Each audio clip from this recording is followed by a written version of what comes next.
It's Wednesday and we have electricity again. When I got back from going to the Trinity Sports Club to just have a meal with my neighbours, when we got back, power had fully resumed. I think Steve said it was on at about 6 o'clock when we were about to order the food.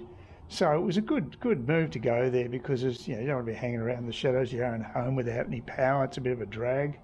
So that was nice of them to give me a lift over there. And I had calamari and it was very nice. And it wasn't rings. It was actually in, I don't know, it's like shaved amounts of calamari, in much bigger pieces, but it was very, very tender and nice, and chips and a salad, and that was $16, so quite reasonable. And we all had membership cards, so we all got the discount. We got a $2 discount on the food, and you get discount on the grog as well. So it was very good, and something I wouldn't normally do, but it was nice to break out of the routine, so that's good. Now the weather, it's really hard to pick. According to the radar, all the bad weather should have moved across by now, and but it looks a bit indifferent. But I'm going to take the risk anyway and go out there today. And I've got it mounted on the camera. It's mounted on the helmet, so I've got helmet cam today, and hopefully it'll be fairly straight. We'll see if I can get it lined up properly for you. Okay, 20 minutes to 9. My appointment's at 9 o'clock, so head off now, and I should be there with 10 minutes to spare. And we'll see what we can see any sign of the damage down in Kewarra Street, because that's where the apparently a tree fell, and that's what caused the power failure, which must have been for about 3.5. Yeah, about 3.5 hours. I think the power is out for in total. So I hope that's a nice steady angle on the framing. Now again, I hope that the camera's in reasonably steady shape here. Can't tell, there's a bit of movement on the skull, and it's hard to tell if it's actually totally steady. It's just all the straps that hold this helmet on are really confusing for me anyway. Okay. No real breeze, it's obviously wet. Yeah, I noticed there was more traffic on Monday when I had the 9:15 appointment later in the morning. It's dead quiet around here, but this time of day people still going to work, I guess.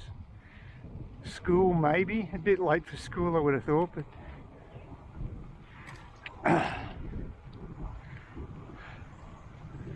yep, she's pretty damp. When it rains here, it really buckets down. And I don't know where the substation is, but that might have been an early report that Steve had yesterday that he got online. And he got a lot of clarification. He did contact the Facebook residents group, local residents group. He gets his information from them. And apparently it was a tree fell down here in Kewarra Street, and I'm just wondering whether it might be good if they had underground power just down here where all these big trees are. Residents would be up for more money, but it's a fairly affluent area around here and they might be able to afford that, so I don't know.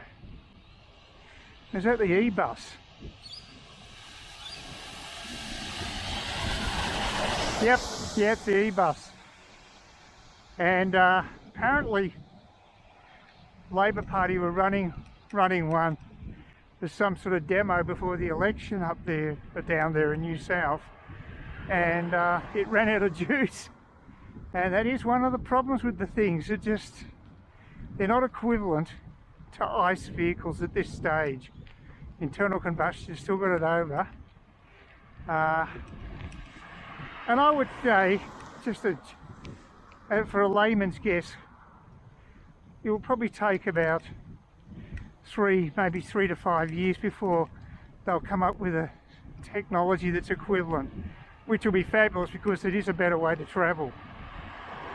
But right now, too expensive and not up to scratch with battery capacity. So, but that'll change, and definitely for the good. I don't think anybody wants really more car smog. Not that it's pretty clean up here, but a place like Saigon, that's horrible. I don't think Bali's as bad. Guess I'll find out. Although they do have clogged streets, but they might have a bit more of a breeze to clear it off. But in winter, I think Hanoi is one of the most polluted cities in the world now, and Ho Chi Minh's not far behind. So that's why I'm going to be staying in District 7 in Saigon, down south to 7-8 kilometres of the CBD. It's just a healthier environment. So no idea which tree came down. There's no sign of any crews anymore, but you wouldn't expect that. They're just in and out pretty quickly. Whether Ergon have to employ specialist arborists to cut down the trees, or whether they've got their own crew, I don't know. It'd happen a lot though, you'd think. Be one of the major causes of power failure. Going a bit slow here. I see a bit of a headwind.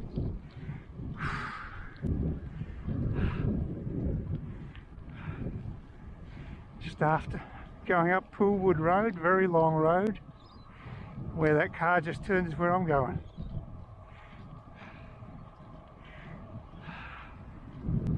It's not far to the GPs, especially when on the bike. People emerging from their homes after the rain's finally abated. Bit of clear sky ahead. Not much traffic today, it's less than it was on Monday.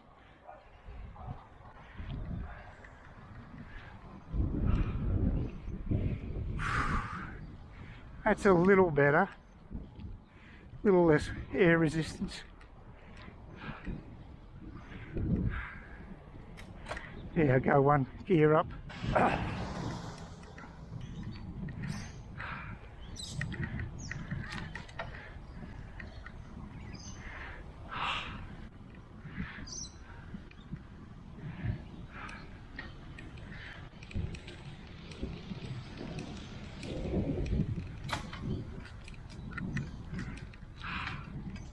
The gears are slightly out of alignment. They probably need to be serviced. I've had this bike almost 2 years, so I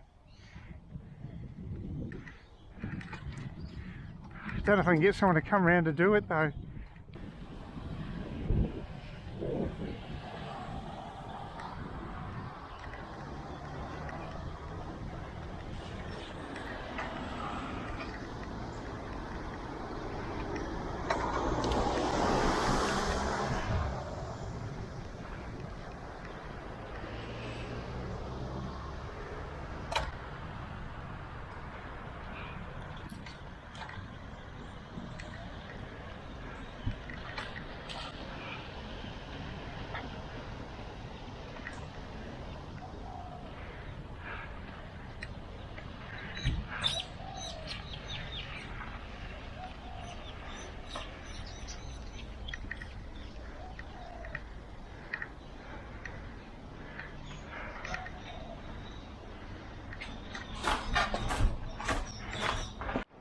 Clinic today, so I've got to divert up to that practice. Oh boy, what a pain.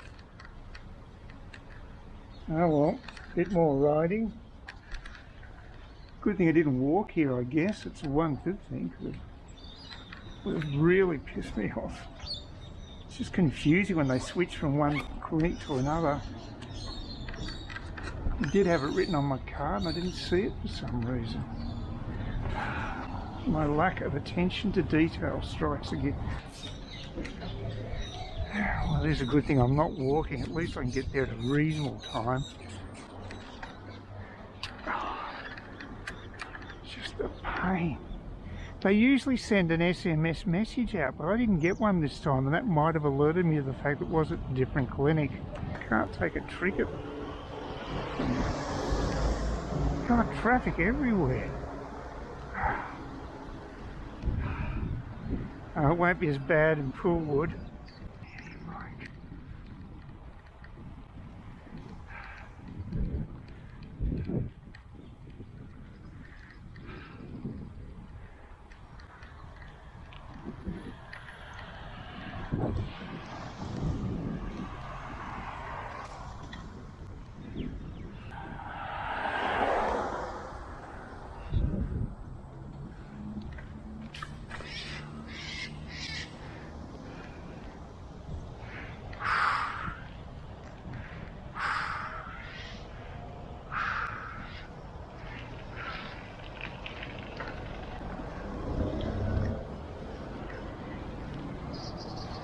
Happy hour day, which is good. Before that, I've got to go down to Cairns, just have a final check on my dressings, see how they're going, and had Dale round here yesterday and he did a bit of the paint work for the trims, some of the doorways, and they look okay. I thought it was the colour might be a bit too bright, but it's grown on them, and of course it's always different when it dries, so you can't really judge the colour until the actual paint job has had a chance to dry. It dried pretty quickly, but I suppose up here most of the time things do dry pretty quickly. As usual, trying to find the bloody key. Oh God, hopeless. Here we go. Now the thing is, it won't. I have to pull the gate back and forward to get in position because it's an unusual lock. I coax the gate lock shut after a bit of work, a bit of jiggling. I don't know how long it's going to last. I think it might need a realignment. So Dale did put some paint. It was actually generally pretty good with the paint, but he did actually get on the got some paint on the outside of the house. But in general terms, he did a pretty good job of cutting in on the doorways. Also, one of my polo shirts got a bit of paint on it, but I think it's just washed out. It's a plastic-based paint. Most of them are these days. Very few oil-based paints, so they're not hard to clean. Although he didn't really clean the brush properly. It's when I clean a brush, I make sure I clean it so that it actually has got flexibility once it dries, but it's sort of dried to not so in sort of in a lump, which I mean it might be useless next time. Oh, I don't know. Everyone's different with these sorts of jobs. We all have our own techniques. I'm pretty thorough with cleaning stuff after I've finished. He did also bring me a couple of brass attachments for the taps, so that's good because they just won't break. So I'm fed up with the plastic ones. They're useless. Planned obsolescence in action. The bus should be here probably about 25 past, and I'm leaving just after 10 past. So yeah, I've just got to have the dressings finally looked at by the surgical team. Got to go back to Cairns Hospital to have hopefully the final check and get the green light, and I don't have to have this done again. Go back to the GP for another redressing because it's a bit of a drag. So it'd be good to get that out of the way. And yeah, so I'm going to start getting things organised for the trip next week. I better get the I don't know, Indonesian online visa could really be done on the last week, and I've got an extra 4 days on top of that for the Vietnam one. They're generally pretty quick.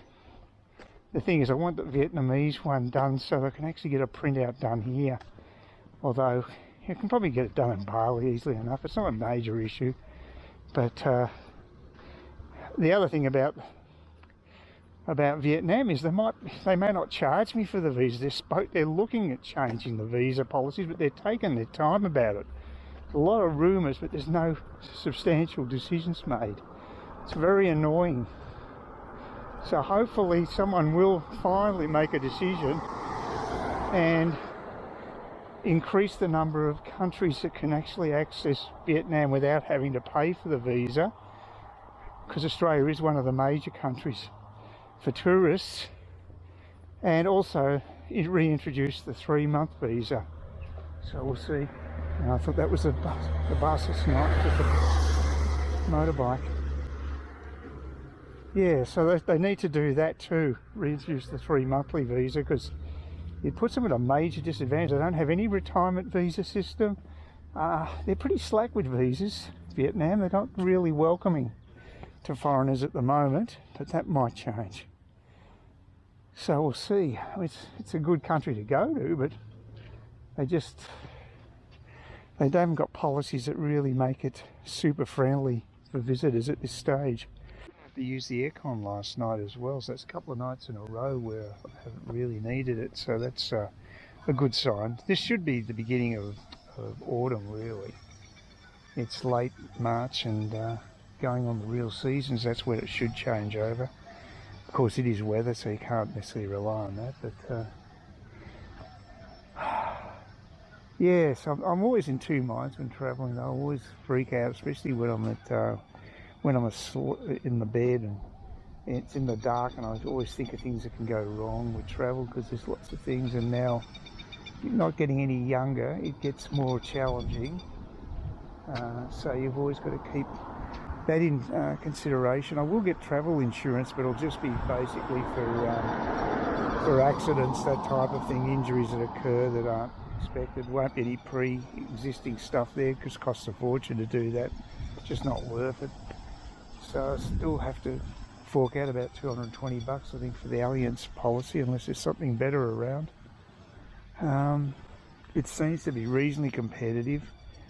So and they're a big company, so presumably, well, I'm hoping it's a decent sort of coverage. But you never know until you claim, I guess. It's always the way with insurance. But there's not that many things that need to be done. I mean, I've got just the visas and really that, and the basics, and I've got the accommodation booked. Unfortunately, I'm a bit annoyed the accommodation. I'm paying the same nightly rate, even though I'm staying there a month. You would think there'd be a discount. So there's the bus. So it's good to see, but it's a little late. It's got a minute to get to the terminus. I think it's pushing it, but it will be back here in about 5 minutes. Yeah, it's annoying when you make a booking accommodation and you don't get a monthly discount. That's with Airbnb. You'll find a lot of them do give monthly discounts and weekly discounts, but not so much on booking.com. I checked other sites, and it's pretty well a similar price. It must be just the policy of the place. It gets a good review. It's in a good area, and it's quite reasonably priced. I get my own bed, 1-bedroom apartment for $31 Australian a night, and that's pretty damn cheap.